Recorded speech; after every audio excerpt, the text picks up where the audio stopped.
Hello students, welcome to Hiba Max 11th Standard Max Chapter 6 Two-Dimensional Analytical Geometry Exercise 6.3 11th question எப்படி solve பண்றதுன்னு பார்க்கலாம். If P1 and P2 are the length of perpendiculars from the origin to straight line, x into secant theta plus y into cosecant theta is equal to 2a and x into cos theta minus y into sin theta is equal to a cos 2 theta. Then prove that P1 square plus P2 square is equal to a square. So, அவங்க என்ன சொல்றாங்க P1 and P2 வந்து origin point வந்து 0,0 ல இருந்து இந்த லைனுக்கும் அதே மாதிரி 0,0 ல இருந்து செகண்ட் லைனோட length distance வந்து P1 P2 ன்னு கொடுத்துட்டாங்க. ஸோ இது கொடுத்துட்டு நம்மளை வந்து இதை ப்ரூஃப் பண்ண சொல்கிறாங்க P1 ஸ்கொயரும் P2 ஸ்கொயரும் ப்ளஸ் பண்ணும்போது எனக்கு A ஸ்கொயர் வரும் அப்படின்னு நம்ம ப்ரூஃப் பண்ணுமா சரியா. ஸோ ஈஸியான சம் தான், ரெண்டு விஷயமும் கண்டுபிடிப்போம் P1 என்ன P2 என்ன, அதுக்கப்புறம் ஸ்கொயர் பண்ணிட்டு ப்ளஸ் பண்ணுவோம்.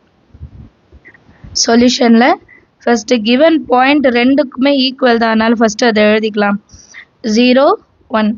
அப்போ x1ஓட வேல்யூ 0, y1ஓட வேல்யூ 0. அடுத்தது லைன், இப்போ ஃபஸ்ட்டு லைன் மட்டும் எடுத்துக்கலாம், அப்புறம் செகண்ட் லைன் சால்வ் பண்ணலாம். x secant theta plus y cosecant theta is equal to 2a இருக்கா. இப்போ நான் டிஸ்டன்ஸ் ஃபார்மில் எடுக்கணும்னா இந்த 2a இங்கே கொண்டு வரணும். அப்போ x secant theta plus y cosecant theta minus 2a is equal to 0. So எக்ஸுக்கு முன்னாடி இருக்கிறது இல்லையா ஏவோட வேல்யூ, இப்போ எக்ஸ் வந்து இங்கே இருக்கு, எக்ஸோட கோஎஃபிஷியன்ட் தான் பார்க்கணும் இல்லையா. ஸோ எக்ஸ் இல்லாமல் பேலன்ஸ் இருக்கிறது secant theta. A is equal to secant theta, B is equal to cosecant theta, C is equal to minus 2a. Distance formula இப்போ ஆல்ரெடி தெரிஞ்சிருக்கிறோம், நிறைய வாட்டி எழுதிட்டோம் இல்லையா. Distance is equal to plus R minus a into x1 plus b into y1 plus c divided by root of a square plus b square. இப்போ a ஓட value secant theta x1 value 0, b ஓட value cosecant theta y1 ஓட value 0 plus c இருக்கிற இடத்துல minus 2a divided by root of a square. a ஓட value என்னது secant theta, secant square theta ன்னு எடுத்துக்கலாம். அதே மாதிரி cosecant square theta. இப்போ நமக்கு வந்து இது ரெண்டு, இது வெளியே வந்து பிளஸ் ஆர் மைனஸ் இருக்கு சரிங்களா. இப்போ நெக்ஸ்ட் டேர்ம் வந்து மைனஸ் 2a டிவைடட் பை, ஏன்னா இது ரெண்டு 0 and 10 0, அப்போ இதுவும் 0 ஆகிடும், இதுவும் 0 ஆகிடும், மைனஸ் 2a மட்டும் இருக்கும். அண்ட் டிவைடட் பைல இருக்கிற டேர்ம் நான் என்ன பண்ணுறேன்னா சீக்கன் ஸ்கொயர், சீக்கன்னா 1 பை காஸ், இங்கே ஸ்கொயர் இருக்குனால 1 பை காஸ் ஸ்கொயர் தீட்டா, கொசேக்கன்னா 1 by sine square theta plus R minus. இப்போ ஒரு விஷயம் கவனிங்க, டிஸ்டன்ஸோட வேல்யூ ப்ளஸ் வரணும். ஸோ அதனால் நான் என்ன பண்ணுறேன் மைனஸ் எடுத்துக்கிறேன், மைனஸ் இன்ட்டு மைனஸ் இது ப்ளஸ் ஆகிடும். ஸோ நெக்ஸ்ட் லைனில் வெறும் 2a மட்டும் எழுதுனா போதும் சரிங்களா. டிவைடட் பை கிராஸ் மல்டிபிள் பண்ணிடலாம், sine square theta plus cos square theta divided by cos square theta into sine square theta. இப்போ நம்ம எல்லாருக்கும் ஒரு ஐடென்டிட்டி தெரியும் இல்லையா, sin square theta plus cos square theta is equal to 1, கரெக்டா. 2a divided by root of, இது மொத்த டேர்மும் 1 மாறிடும் இல்லையா, 1 divided by cos square theta இன்னொன்று sin square theta மாறுமா. ஸோ நெக்ஸ்ட் ஸ்டெப் எப்படி எழுதியிருக்கேன்னா ரூட் ஆஃப் 1ஓட value 1, cos square theta sine square theta, இங்கேயும் ஸ்கொயர் இருக்குது வெளியே ரூட் இருக்குது, அப்போ ரூட் ஸ்கொயர் கேன்சல் ஆகிட்டு வெறும் காஸ் தீட்டா சைன் தீட்டா நம்ம எழுதினா போதும் இல்லையா. அண்ட் 1 டிவைடட் பைல இருக்கிறத அடுத்த லைனில் நான் 2a பக்கத்தில் கொண்டு வந்துடுவேன், 2a into cos theta sine theta எழுதிக்கலாமா. ஸோ P1ஓட வேல்யூ எப்படி இருக்கும் 2a இன்ட்டு காஸ் தீட்டா இன்னொன்று sin theta. இது வந்து நம்பர் 1 ன்னு எடுத்துக்கலாமா? ஏன்னா லாஸ்ட் இதில் தான் நம்ம ஆட் பண்ணுவோம் இல்லையா? இப்போ next length of second line next வந்து லென்த் ஆஃப் செகண்ட் லைன் என்னன்னு கண்டுபிடிக்கலாம். ஸோ பாயிண்ட் என்ன? 0,0 x1 0 y1 0. லைன் என்ன கொடுத்துருந்தாங்க பார்த்து எழுதிக்கலாம். x cos theta minus y sin theta is equal to a cos 2 theta இல்லையா? ஃபர்ஸ்ட் இது என்ன பண்ணணும்? ஈக்குவல் டுக்கு அப்புறம் இருக்கிறது இந்த சைடு எடுத்துட்டு வரலாம். x cos theta minus y sin theta minus a cos 2 theta is equal to 0. இங்கே a ஓட இடத்துல x ஓட கோஎஃபிஷியன்ட் என்ன? cos theta. b ஓட இடத்துல minus sin theta. c இடத்துல minus a இருக்கு. a cos 2 theta. இப்போ இது எல்லாமே நம்ம சப்ஸ்டிட்யூட் பண்ணலாம் distance ஃபார்முலால. distance is equal to plus or minus ax1 plus by1 plus c divided by root of a square plus b square. That is equal to plus or minus cos theta into 0 plus minus sin theta into 0 plus minus a cos 2 theta divided by root of cos square theta. a square நால cos square டைரக்டா எழுதிடலாம். plus minus sin இங்க sin theta க்கு whole square எழுதிட்டே எழுதலாம். ஏன்னா இப்போ மைனஸும் ப்ளஸும் மைனஸ் வந்து ப்ளஸ்ஸாக மாறிடும். அதுக்கு மட்டும் ஒரு லைன் எடுத்துக்கலாம். that is equal to plus or minus. இது 0 into anything 0 0 into anything 0 minus a cos 2a divided by root of cos square theta plus ஏன்னா மைனஸ் ஸ்கொயர் பண்ணும்போது ப்ளஸ் ஆகிடும் sin square theta. So cos square theta plus sin square theta ஓட value 1. அடுத்த லைனில் அதுதான் எழுத போகிறோம். And இங்கே மைனஸ் இருக்குது, வெளியே மைனஸ் ஓடுது எடுத்துக்கலாம். இப்போ ப்ளஸ் ஆகிடும். a cos 2 theta divided by root of 1 வரும். ஸோ root of 1 தான். அப்போ a cos 2 theta நம்ம எழுதிட்டா போதும். கிளியரா? இப்போ P2 ஓட வேல்யூ என்ன கிடைச்சிருக்கு? a cos 2 theta. இப்போ இதை நம்பர் செகண்ட் ஈக்குவேஷனாக எடுத்துக்கலாம். இப்போ ஃப்ரம் 1 and 2 நான் என்ன பண்ணணும்? From 1 and 2 ப்ரூஃபில் P1 square plus P2 square is equal to a ஸ்கொயர்னு இருக்கா? இதை நம்ம ப்ரூஃப் பண்ணோம். ஸோ P1 ஓட வேல்யூ P2 வேல்யூ எடுக்க போகிறோம், அது ஸ்கொயர் பண்ண போகிறோம்.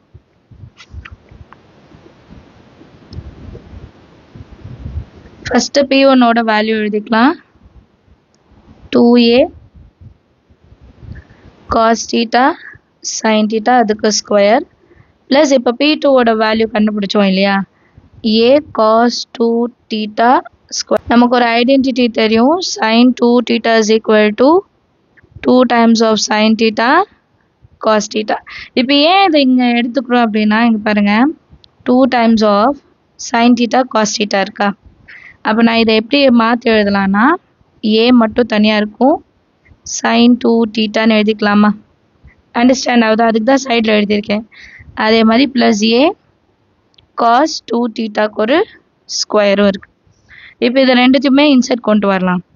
அப்போ a square sin square 2 theta plus again a square cos square 2 theta. இப்போ ரெண்டுத்துலையுமே a square காமன் வெளியே எடுத்துடலாம். பேலன்ஸ் என்ன இருக்கு? sin square 2 theta plus square 2 theta இருக்கா?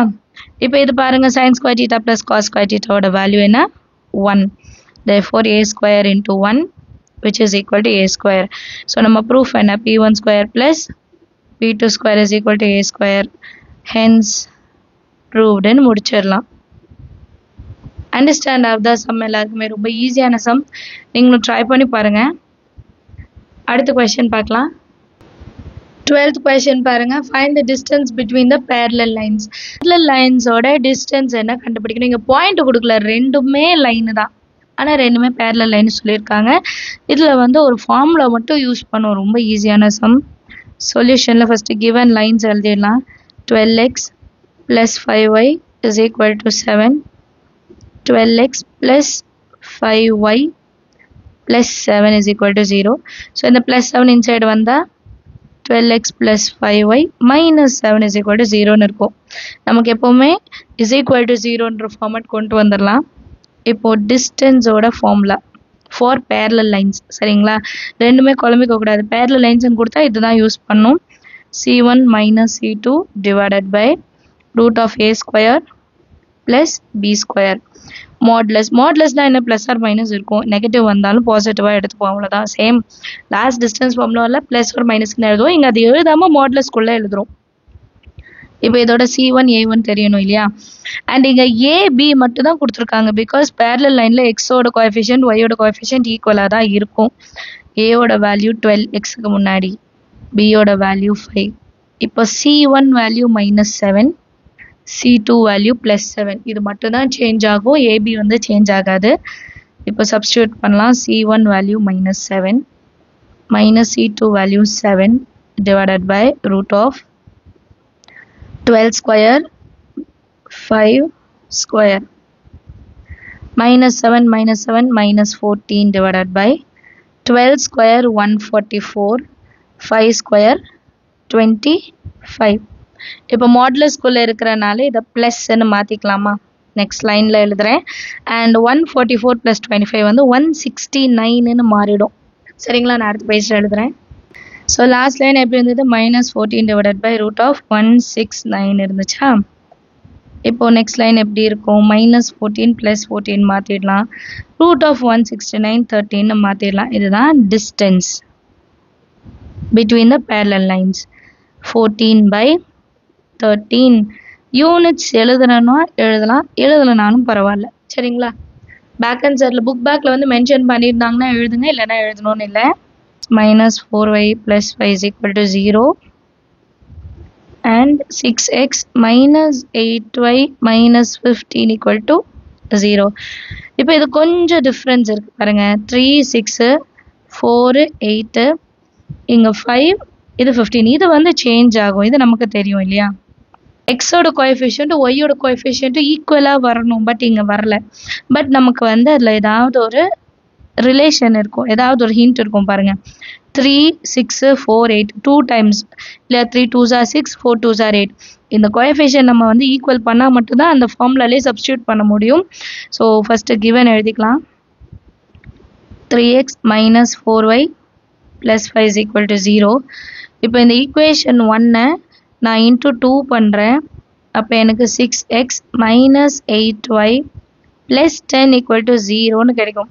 இப்போ என்னோட எக்ஸோட கோஎஃபிஷியன்ட் ஒய்யோட கோஎஃபிஷியன்ட் ஈக்குவல் ஆகிடும் இல்லையா. இப்போ செகண்ட் லைன் வந்து 6x minus 8y minus 15 is equal to 0. இதுக்கப்புறம் தான் நம்ம ஃபார்முலாலே சப்ஸ்டியூட் பண்ண முடியும். A value 6, B value -8, C1 வந்து 10, C2 வந்து -15.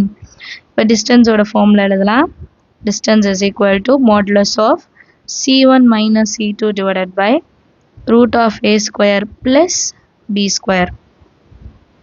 C1 ஓட வேல்யூ என்ன 10 minus of -15, C2 value -15 divided by root of a square வந்து 6 square plus -8 ஒரு square modulus, which is equal to 10 minus into minus plus 15 divided by root of 6 square 36, 8 square minus plus side 64. 10 plus 15 25, 36 plus 64 எவ்வளோ 100. இப்போ அடுத்த லைனில் 25 by root of 100 வந்து 10. இப்போ modulus remove பண்ணிட்டே எழுதலாம், ஏன்னா ப்ளஸில் தான் இருக்குது. அண்ட் 5 டேபிளில் கேன்சல் பண்ணலாம். 5 5s are 25, 5 2s are 10 units அப்படின்னு எழுதிடலாம். ரொம்ப ஈஸியான சம், நீங்களும் ட்ரை பண்ணி பாருங்கள். 13th question பார்க்கலாம். Find the family of straight lines perpendicular and parallel to 3x plus 4y minus 12 equal to 0. So ஒரே ஒரு லைன் கொடுத்துட்டு அதோட perpendicular ஃபார்ம் என்ன அண்ட் parallel ஃபார்ம் என்னன்னு கேட்குறாங்க. ஸோ ஜென்ரலாக எப்பவும் போல் கொடுத்துருக்க ஈக்குவேஷனுக்கு நம்ம perpendicularனா எப்படி மாற்றுவோம், parallelனா எப்படி மாற்றுவோம்னு எழுதுனா போதும். given எழுதிடலாம் 3x plus 4y minus 12 equal to 0. இது வந்து given கொடுத்திருக்காது. இப்போ first subdivision வந்து perpendicular form என்னன்னு பார்க்கணும். perpendicular form. So perpendicular form என்னென்ன? perpendicular form எப்படி எழுதுவோம் first? x ஓட coefficient y க்கு போயிடணும், y ஓட coefficient x க்கு வரணும் இல்லையா? 4x plus இருந்தா minus 3 into y plus k is equal to 0. இதுதான் perpendicular form. இதில் k is an element of R. அவ்வளோதான், ரொம்ப ஈஸி. இதே மாதிரி செகண்ட் இது வந்து parallel form. parallel formல எந்த சேஞ்சுமே இருக்காது. டைரக்டா 3x plus 4y plus அங்கே k எழுதணும்னால இங்கே k1 எழுதிக்கலாம். and where k1 is an element of R. அவ்வளோதான், இதுதான் நம்மளோட ஈக்குவேஷன்ஸ். எல்லாருக்கும் அண்டர்ஸ்டாண்ட் ஆயிருக்கும்னு நினைக்கிறேன். கிளாஸ் ஒர்க்கில் வந்து ஸ்டேட்மெண்ட் எழுதியிருந்தாங்கன்னா எழுதுங்க. Just it is a required equation அப்படின்னு எழுதினா போதும், சரிங்களா? இந்த சம் அண்டர்ஸ்டாண்ட் ஆயிருக்கும்னு நினைக்கிறேன். ஏதாவது டவுட் இருந்தால் மறக்காம கமெண்ட் செக்ஷனில் கேளுங்க. தேங்க்யூ ஸோ மச் ஃபார் வாட்சிங்.